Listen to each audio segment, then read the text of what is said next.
संतों की सबसे बड़ी संस्था अखिल भारतीय अखाड़ा परिषद के अध्यक्ष महंत नरेंद्र गिरी की संदिग्ध हालत में हुई मौत के बाद संत परंपरा के अनुसार बुधवार को उनको समाधि दी गई। सोमवार शाम प्रयागराज स्थित श्री मठ बागम्बरी की गद्दी के गेस्ट हाउस स्थित कमरे में नरेंद्र गिरी मृत पाए गए थे। उनकी समाधि से पहले श्री मठ बागम्बरी गद्दी से अंतिम यात्रा निकाली गई।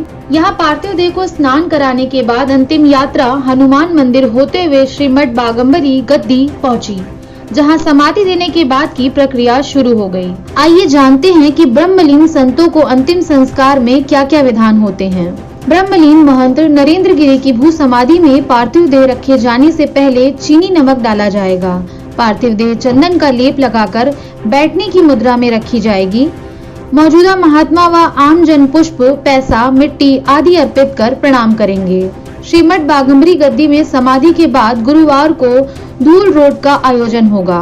धूल रोट ब्रह्मकालीन होने के तीसरे दिन होता है। धूल रोट में रोटी में चीनी मिलाकर महात्माओं को वितरित किया जाता है। चावल व दाल प्रसाद स्वरूप वितरित होता है।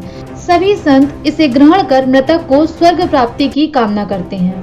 ब्रह्मकालीन संतों को समाधि देने की परंपरा बेहद प्राचीन है। तिरोधान के बाद संत की प्रतिष्ठा परंपरा अनुसार जल या भू समाधि दी जाती थी। समाधि की परंपरा त्रेता और द्वापर युग में नहीं थी।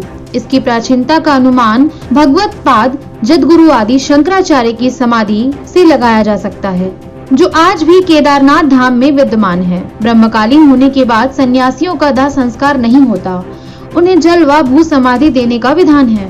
जल समाधि देने के लिए पार्थिव शरीर किसी पवित्र नदी के बीचों बीच धारा में विसर्जित किया जाता है।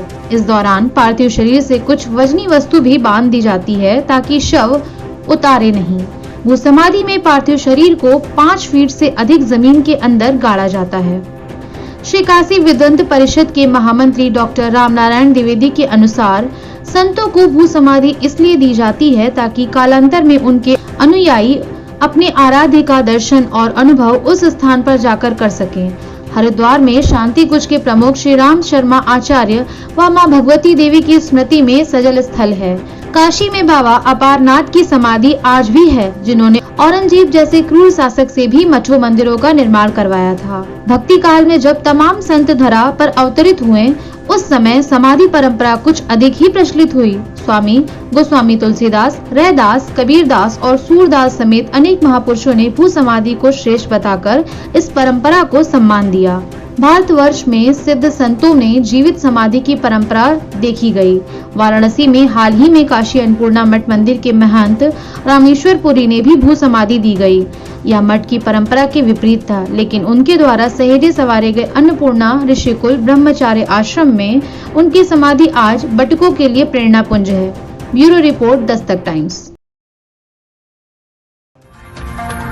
ताजा तरीन खबरों के लिए सब्सक्राइब करना ना भूलें दस्तक टाइम्स। बेल आइकन दबाकर पाएं देश विदेश की लेटेस्ट खबरों की नोटिफिकेशन।